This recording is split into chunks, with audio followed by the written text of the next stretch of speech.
Hello everyone, how are you doing? Hope that you must be fit and fine.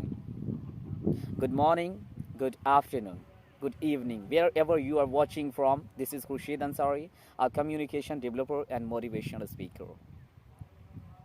तो दोस्तों आज एक बार फिर से मैं लेकर के आया हूँ आपके लिए बहुत ही मोस्टली कंफ्यूजिंग और आज का हमारा टॉपिक होने वाला है शैल और विल। दोस्तों आज मुझे ये टॉपिक मैं क्यों लेकर के आया हूँ, शैल एंड विल। दोस्तों ये बहुत ही ज़्यादा कंफ्यूजिंग है और ज़्यादातर लोगों ने इस पर सवाल किया है कि सर शैल और विल में थोड़ा डिफरेंस बता दीजिए मुझे। आइए दोस्तों हम लोग जानते हैं एक रूल के मुताबिक कि शैल और विल होता क्या है और हम लोग इसका इस्तेमाल कैसे करेंगे।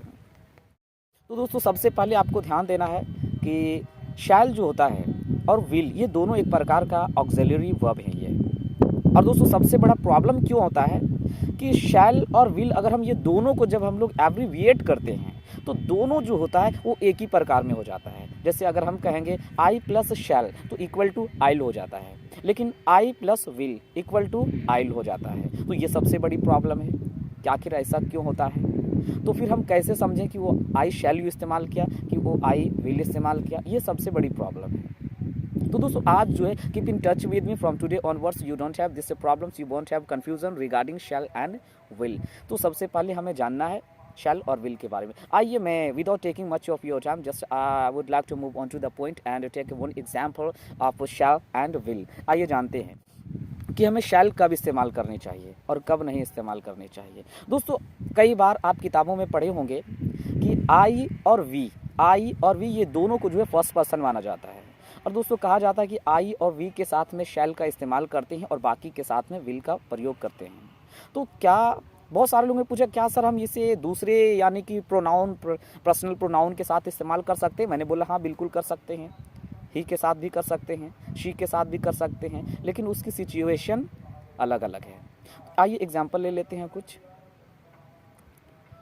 जैसे अगर हम एग्जाम्पल लेते हैं कि आई शैल गो, तो आई शैल गो आपको ध्यान देना दोस्तों उस रूल के पहले रूल के मुताबिक आई और वी के साथ शैल का इस्तेमाल किया जाता है। तो अगर हम कहते हैं आई शैल गो तो दोस्तों ये एक नॉर्मल सेंटेंस है। ये हम आई के साथ शैल का इस्तेमाल कर सकते हैं, लेकिन इसी के जगह पे अगर हम इंटरचेंज यूज करते हैं, अगर हम आई का दोस्त शैल होता है तो अगर हम आई शैल गो अगर हम कहते हैं तो ये एक नॉर्मल सेंटेंस है। आई शैल गो मैं जाऊंगा, लेकिन it is not fix that it will be done in the future. लेकिन अगर हम आई के साथ अगर हम विल कर देते हैं तो ये क्या हो जाएगा, एक स्ट्रॉन्ग सेंटेंस बन जाएगा। इसका मतलब ये फिक्स हो जाएगा, ये मैंने डिटरमिन कर दिया है कि आई विल गो, मैं अवश्य जाऊंगा। चलिए एक और एग्जांपल देख लेते हैं। जैसे अगर मैं कहूँ कि I shall buy a computer, I shall buy a computer, तो I shall buy a computer this is a normal sentence, ठीक है। This is not a fix that in the future in upcoming I shall buy a computer, it is not a fix. But if I use interchange instead of shall I use will, then it becomes stronger, ये ज़्यादा मजबूत हो जाता है। तो I will by a computer ये sentence आपका strong हो जाता है, मतलब ये फिक्स हो जाएगा ये। अब आइए जानते हैं, आई के साथ हमने शैल को भी देखा, विल को भी देखा। आइए जानते हैं अगर मैं कहूँ कि ही विल कम, तो ही विल कम आप ध्यान देंगे दोस्तों कि ही के साथ विल ही लगता है। तो अगर हम ही के साथ विल लगा रहे हैं कि ही विल कम हियर, वो यहाँ आएगा, तो वो यहाँ आएगा, दिस इज नॉट फिक्स, ये फिक्स नहीं है। लेकिन अगर हम यहाँ पर लिख दें कि ही शैल कम हियर, वो यहाँ आएगा, अब ये फिक्स हो गया। ये यानी कि मेन जो हमारा ये जो निचोड़ है सम एंड सब्सटेंस, कि अगर आप आई के जगह पे अगर शैल लगता है और अगर आपने विल लगा दिया तो वो मीनिंग उसका चेंज हो जाएगा और हो जाएगा अवश्य।